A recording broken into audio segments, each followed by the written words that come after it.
walking over. He said we're going to farthest today, so it's early morning. Yeah, let's see what the day brings us.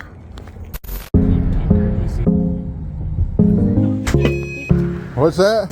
Yeah, I just want to give you a show. Yes. Oh, really? Yeah. What's your name? Jason. Jason? Yeah. Oh, appreciate it. Yeah. Give me a... With the Navajo electric. Oh, yeah? Yeah. All right. Around here in the reservation. Okay. Appreciate it. Yeah, you too. Yeah. Going up to the canyon right now. Okay, enjoy your All right. sightseeing. Yeah, thank you. All right, have a nice day. You as well. Here you go, man. There's a sticker. Oh, right. What's this? It's my channel. Oh, your channel? Yeah, Cmanvlogga. Okay, then. All right. Thank you, sir. Yeah. See ya.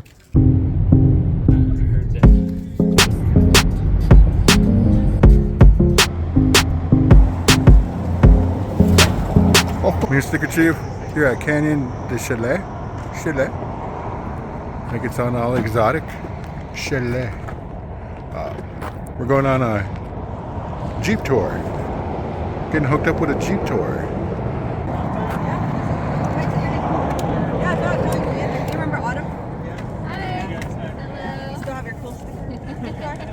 I'm Cmanvlogga, Comanche. Yeah, I was checking out your video on YouTube. This is Autumn. Hello. Autumn. Hi. Nice to meet you as well. I just want to say to everybody in Navajo Nation that I've came across, everywhere that I've been, everyone has been so welcoming, so kind, and I love how everybody like gives a historical aspect and a spiritual aspect into the places that we visit. I know it's like really informative, and I greatly appreciate it. Appreciate all you guys and for all the comments and the subscriptions and all of that type of stuff. The support that I'm getting. Yeah, shout out to Shandine Largo. She sent me money on Snapchat. Enjoy the rest, she said. Appreciate you. Stickerchief. Nice. Stickerchief in action. Nice. Hello. Have you ever been to the canyon before? Nah, this is my first time down in Navajo Nation. Oh, cool. Nice. Well, welcome. Yeah, thank you. This is the Beauty Way sticker. Speaking to eagles and things like that. Yeah. He's filming YouTube. Hey, Good to meet you. good to meet you as well. Ja, den han aldrig set Daniel Stevens. Jeg tror, han snakker universitet. To har et land ind i et af sit tema, det skete sådan. Og det synes jeg en gratis, at Navajo. Stickerchief? Yeah. Comanche, Cmanvlogga. Where are you guys from? I'm from Minnesota. Okay.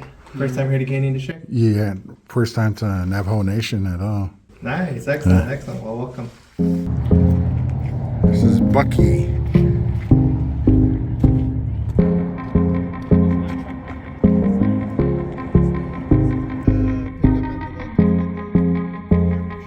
I'm the youngest tour guide in the canyon. Okay. I'm 29 years old. Leander and everyone else, people average from 30 years old all the way to around maybe 75. So people who've been tour guiding when I was younger, they're still tour guiding today. They're my coworkers. Oh, well. Yeah. So I grew up in the canyon. If he also grew up in the canyon, we have land in the canyon. Mine is on the north side. His is on the south side. So 2 different canyons. So we'll be seeing both. Awesome. Yeah. Here, this is called Cocopelli Cave. To the right of him, you see a person that looks like he's all excited, jumping up and down. If you look closely enough, he has 3 fingers, 3 toes, laid out just like a frog, possibly frog clan, frog people. Hand symbols, they could have represented this is who I am, this is where I'm from. Sort of like a sign of ownership. Negative hand symbols, meaning the outlanded hand could have either been a left-handed person or a female. Just to the left of that, zigzag symbol, snake tribe, snake clan could have lived here at one time as well. In all honesty though, it's really hard to say this is what this means, this is what it represents. The artists, they're truly the only ones that know what they meant when they were drawing this. Over to the right here, I like to share this with the guests. Say this is a spider, but this could also represent the morning star. For the Navajos, in our culture, you wake up before the sun rises, you walk off to the east. For the Navajos, we pray for things that we could touch, goals that we want to pursue. It's about our moment and time on Mother Earth. You see the ledge that has the bird dropping, a single stick-figured person here, call him a lone traveler. They were standing on the roof. This was encased, the stacked borders here. There was a wall. Black staining indicated a fireplace where they cooked, where they'd warm. Off to the left, the hand and toe holes here is how they accessed the ledge. But while occupying Canyon de Chelly, most likely the ground level for them was about 10-15 feet higher. Through time, lands just become lower and lower due to the erosion.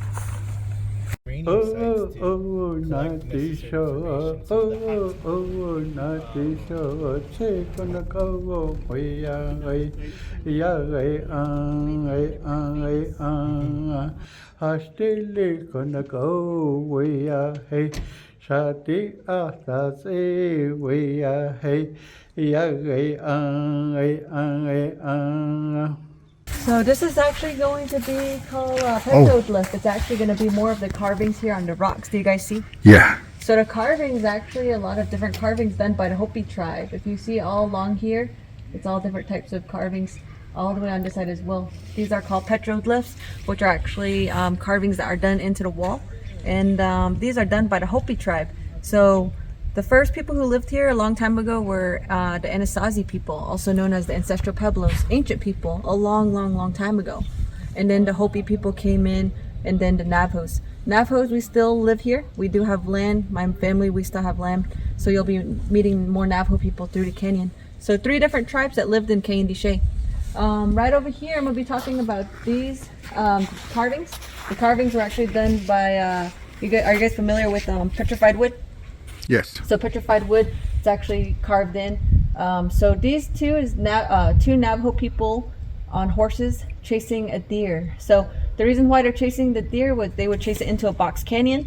When they chase it into the box canyon, they would actually kill the deer. Now when they kill the deer, they wouldn't kill the deer with they wouldn't puncture the skin. They would actually make sure to keep the skin because the skin was very, it was very important to us. So the skin we would use in ceremonial purposes, we would use for trading, different things we would use the skin hide for. So that the deer was very important. Way down here, there's going to be a dog. So the Navajo people are chasing the deer into the box canyon. There's always a dog running along. A lot of people always miss that little tiny dog at the bottom. Yeah. But they would actually kill the deer with suffocating the deer. They would use, you guys are familiar with Tadadine in the morning. Navajos take Tadadine. So they would actually suffocate the deer with Tadadine. And the reason was that they would actually keep that skin hide. So it's very important still to this day. Right up here, there's going to be some more of the carvings. I'll go from left to right. Right here is going to be, it looks like a lollipop. It's actually going to be a rattle. So when you play the flute, there's also a rattle. To the right is going to be a bear claw clan right here. And then these are actually this diamondback clan. So snake clan.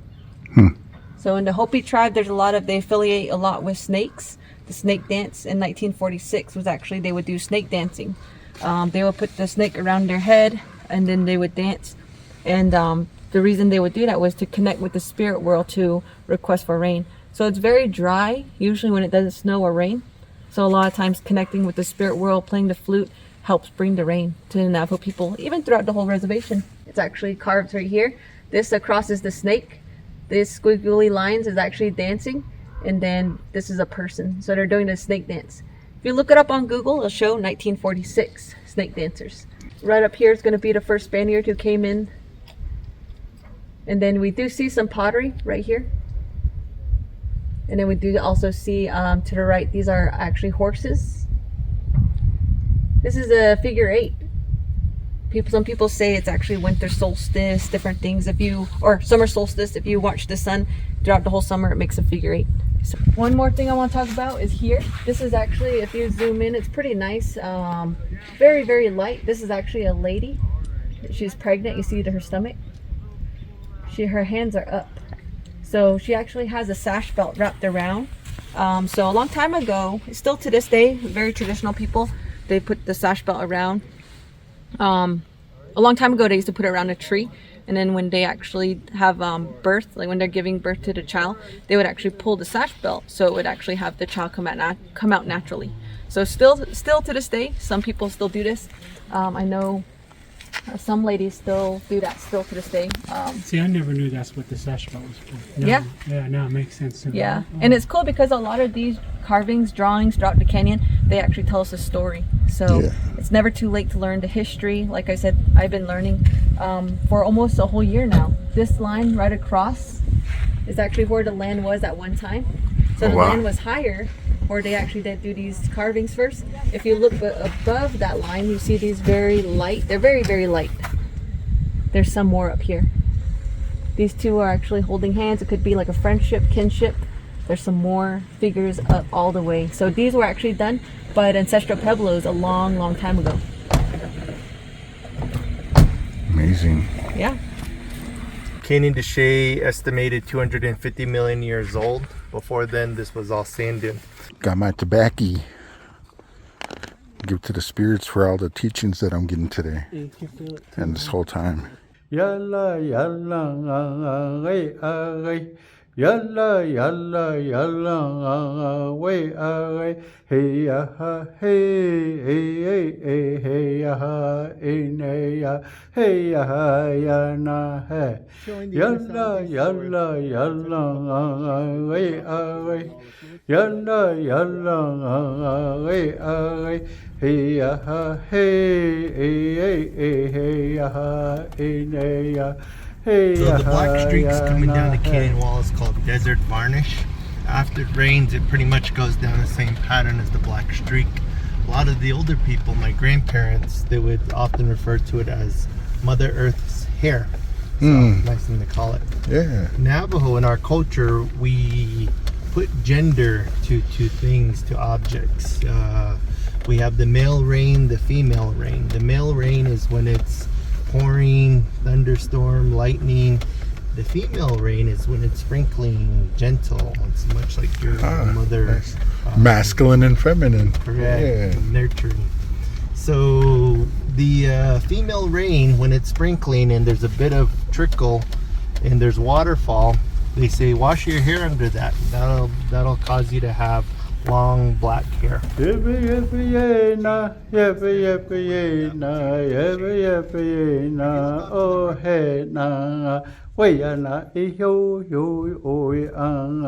First one had 18 rooms, 2 kivas. The kiva is the circular structure that you see in the middle there. A kiva was a place where they would have worshipped. To the right of that, up on the overhang, you see the black stanions where the fireplaces where they cook, where they're warm. Crazy. If you just look to the left of the kiva, there's the remains of a stairway that actually comes up to the edge. A lot of what it came down to the vegetation down below.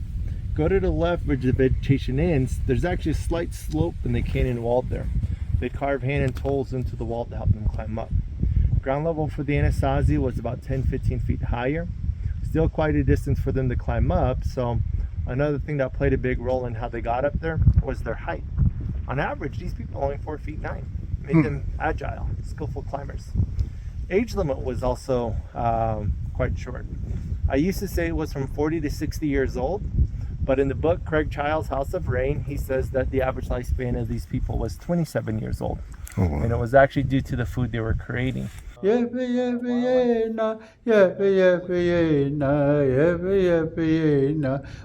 hey na hey ya hayo hayo hayo hayo hayo. So far, beautiful experience, beautiful information, beautiful history. It's gorgeous here. Look at that. Look at that. Cmanvlogga is here. Navajo Nation. Oh my God. Wider allows the Check that out. more spread out. The site here is called Junction Ruins. We're at the area where the two canyons come together, split apart. To the right is Canyon de Chelly, to the left, to the north, Canyon del Muerto. Canyon of Death in Spanish. In 1805, the Spaniards had killed 113 Navajos inside of a cave that's about 16 miles deeper into the canyon from here. Navajos and Spaniards did not get along. It's often shared that the Navajos were continuously raiding the Spanish villages. Most people forget to share that the Spaniards were often stealing Navajo children. Eventually, they did scare enough Navajos to hide inside of a cave, discovered them, killed them, cut off the Navajo's ears, took it to Santa Fe. It was recorded in 1805. Antonio Nurbano claimed to have killed 113 Navajo warriors. It wasn't until the 1920s that the archaeologists Earl Morris and Morris discovered those skeletal remains, counted 115 bodies that were primarily women and children. So, canyon of death because of that massacre that happened in 1805. Oh hey na, we na yo na, yep na, yep na, oh hey na, hey ya. Oh my God. Yeah, that's called Ric Flair.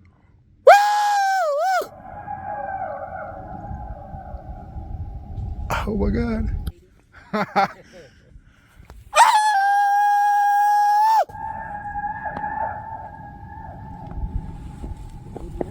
Fucking.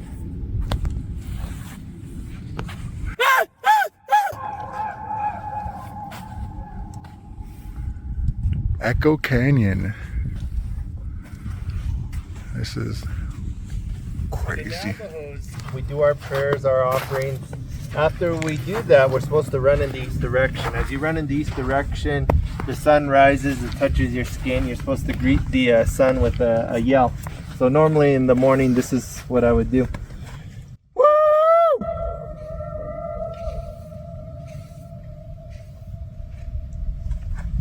That lets the holy people know that you're happy to be in existence. Now, bless me for the things that I had prayed for. In our culture, we say chase your blessings, meaning that they're not just going to gift it to you because you prayed for it. You have to show you're worthy. So running is a big part of our culture, traditions. You find it in many of the Navajo ceremonies still. It's about having that positive mindset. Okay. So, Echo Canyon. See, if we had more time, we could go further into the canyon to actually see Navajo Fortress Rock, where Navajos hid out from Kit Carson in the U.S. Cavalry. The location is called Navajo Fortress Rock. It's near Aries family's property by Antelope House Ruins. But we'll turn around from here, head on out. It's maybe about a good 20-minute drive out from here. Okay. All right. Yeah. So share with me your story of the tobacco, and then I'll share the story of the Navajos with tobacco. Oh, with the tobacco, it's just basically like an offering of thank you. You give it up to Gije Manidu, which is a great spirit in our word, and you're just like thanking the spirits and for all the opportunities and the teachings and the history and everything that you've been offering, or both of you've been offering to us and to me, and it's just like a healing experience, and that's why I had to hit the road, because I needed something different. I needed to go find and reconnect with myself again. And coming down here has been a grateful experience, but just like being in this majestic land and just the history and the energy from it is like something that I'm like very appreciative of. Make a dude cry, you know. Nice. And so like I placed that offering down to the Great Spirit and all the spirits around, thanking them for sharing this time with me in this moment in my life and this moment and awesome everything. I appreciate you sharing that. The Navajos, we do use tobacco in several of our ceremonies. Oftentimes when you meet somebody, there's a exchange of mountain tobacco. There's all different, in our culture there's several sacred mountains, and each mountain has a story, a purpose. There's tobacco that we'll collect from these mountains, and when we interact with people, there's often an exchange of smoking tobacco together. And usually the ceremonies, it was often also smoke, but the smoke was blown on to the individual's body and also around the head to protect from mental illness. But in a sense, it's a blessing to help heal ourselves. Yes.